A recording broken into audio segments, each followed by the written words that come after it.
بسم اللہ الرحمن الرحیم ٹورڈز ہارٹ میں ایک بار آپ کو خوش آمدید۔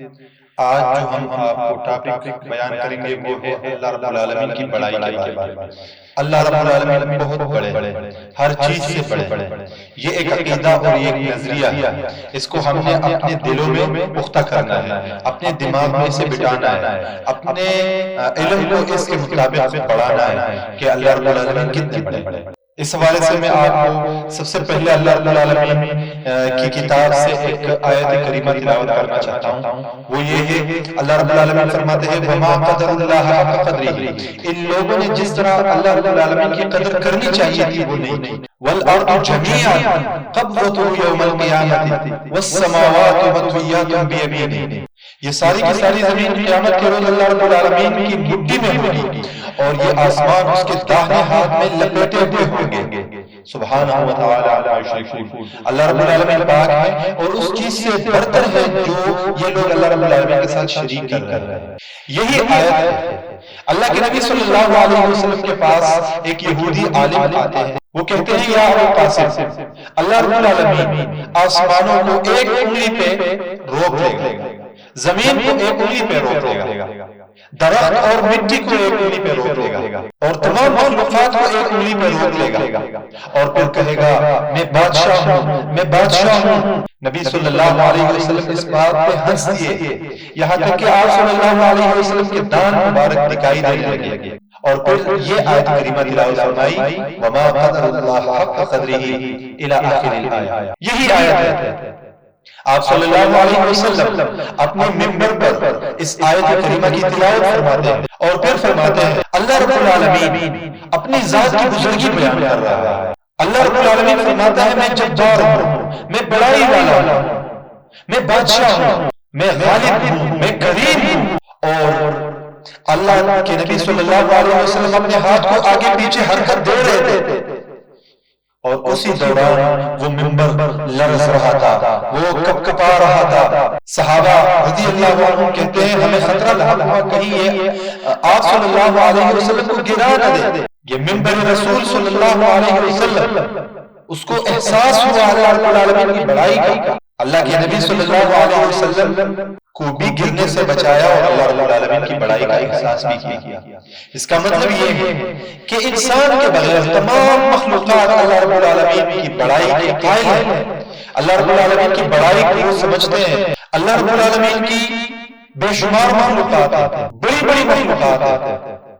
یہ مخلوقات ہمیں یہ پتہ دیتی ہے کہ ان کا خالق وہ کتنے بڑے ہوں گے۔ اس زمین کو دیکھیں، سیاروں کے نظام کو دیکھیں، نظام شمسی کو دیکھیں، آسمانوں کو دیکھیں، کس طرح اللہ رب العالمین نے بغیر سے دونوں کے بنائے ہیں۔ اللہ کے نبی صلی اللہ علیہ وسلم فرماتے ہیں اللہ نے مجھے اجازت دی کہ میں آپ کو بیان کروں اس فرشتے کی جسامت کو جس نے عرش کو اٹھایا ہے کہ ان کے کان سے لے کے کندھے تک کا فاصلہ وہ 700 سال مسافت کا ہے اور زمین اور آسمان کے درمیان بھی فاصلہ ہے 500 سال کی مسافت کا ہے۔ اس سے اندازہ لگائے وہ فرشتہ کتنا بڑا ہوگا۔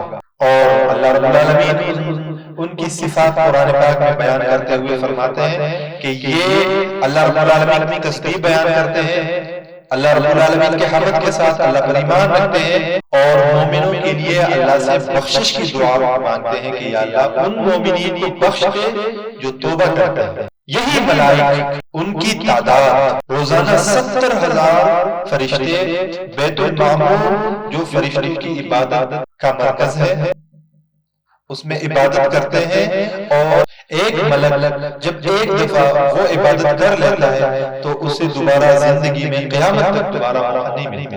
اتنی ان کی تعداد ہے تو اللہ رب العالمین کتنے بڑے ہیں۔ اللہ رب العالمین فرماتے ہیں وَلَوْ أَنَّ مَا فِي الْأَرْضِ مِنْ شَجَرَةٍ أَقْلَامٌ وَالْبَحْرُ يَمُدُّهُ مِنْ بَعْدِهِ 7 أَبْحُرٍ مَا نَفِدَتْ كَلِمَاتُ اللَّهِ، اگر روئے زمین پر موجود تمام درخت وہ کلمے بن جائے اور تمام سمندر سیاہی بن جائے، ان کے ساتھ اور بھی 7 سمندر مل جائے اور اللہ کی کلمات کو لکھنا شروع کر دے وہ پوری نہیں کر سکیں۔ اللہ رب العالمین غالب ہے، حکمت والا ہے۔ اللہ رب العالمین بہت بڑی عظمت کا مالک. یہ کیوں ضروری ہے کہ ہمارے دلوں میں اللہ رب العالمین کی عظمت آئے؟ یہ اس لیے ضروری ہے کہ ہم نے اللہ رب العالمین کی بندگی کرنی ہے، اللہ رب العالمین کی ہم نے عبادت کرنی ہے، اللہ رب العالمین کے احکامات کو ہم نے ماننا ہے، اللہ رب العالمین نے جو دین ہمیں بھیجا ہے اس پہ ہم نے عمل کرنا ہے. اس کے لیے ضروری ہے کہ ہم اللہ کی بڑائی کو پہچان سکیں. جتنا ہمارے دل میں اللہ رب العالمین کی بڑائی ہوگی اتنا ہی ہم اللہ رب العالمین کی بات کو وقت دیں گے، اہمیت دیں گے. آج کیوں ہمارے ہاں یہ مسئلہ ہے کہ اسلام کو وقت نہیں دیا جاتا، اللہ رب العالمین کے احکامات کی روگردانی کی جاتی ہے کیونکہ دل اللہ کی بڑائی سے خالی ہے. حالانکہ اس کے لیے بہت سی ترتیبات بنائی گئی ہے کہ انسان کے دل میں اللہ کی بڑائی آ جائے.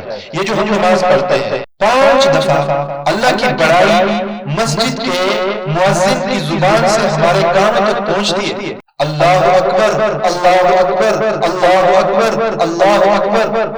بندہ مسجد آتا ہے، اکٹھے نماز ہوتی ہے، نماز شروع ہوتی ہے اللہ اکبر سے، رکوع ہوتی ہے اللہ اکبر، سجدہ اللہ اکبر، رکوع میں سبحان ربی العظیم اللہ کی عظمت کی گواہی، سجدے میں سبحان ربی الاعلی اللہ رب العالمین کی بلندی کا تذکرہ. یہ اللہ رب العالمین ہمیں بتانا چاہتا ہے کہ آپ کے دل میں میری بڑائی ہونی چاہیے. جب ہم یہ نمازیں پڑھتے ہیں اللہ معاف کرے ہم اس کی طرف توجہ نہیں دیتے، حالانکہ یہ بہت توجہ طلب باتیں ہیں.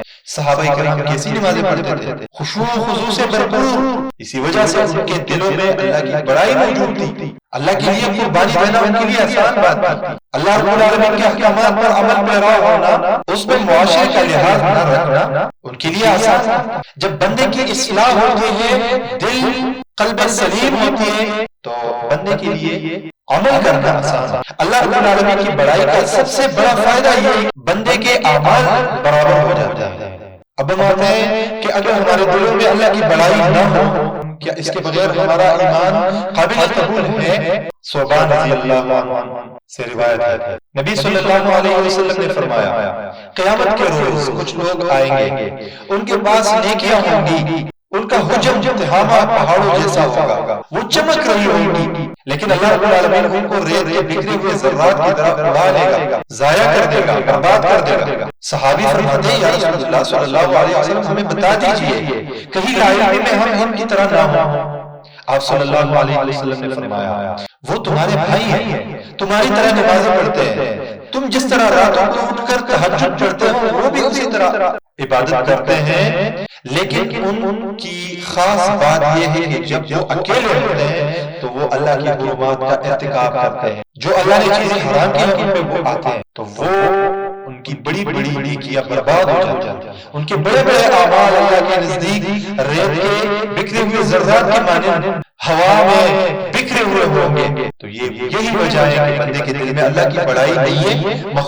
مخلوق کے سامنے وہ اچھا ہوتا ہے، مخلوق کے سامنے وہ اچھے اعمال کرتا ہے، اور جب وہ اکیلے ہوتا ہے، جب اس کا اور اس کے رب کا تعلق ہوتا ہے، اس وقت وہ بندہ اللہ رب العالمین کی حرمات کا ارتکاب کر بیٹھتا ہے. تو اس کی سب سے بڑی وجہ یہ ہے کہ اس کے دل میں اللہ کی بڑائی موجود نہیں ہے. اگر اللہ کی بڑائی ہوتی وہ ایسا نہیں کرتا. تو یہی وجہ ہے کہ اللہ کی بڑائی کو ہم نے اپنے دل میں لازمی لے کے آنا ہے. اگر اللہ کی بڑائی ہمارے دلوں میں نہیں ہوگی تو کسی اور چیز کی بڑائی دل میں آئے گی، پھر اسی کے لیے وقت دینا، صلاحیت صرف کرنا ہوگا. اقول قولی هذا استغفر الله لي ولكم ولسائر المسلمين. اللهم حببنا الايمان وزينا في قلوبنا وكره الينا الكفر والفسوق والعصيان وجعلنا من الراشدين.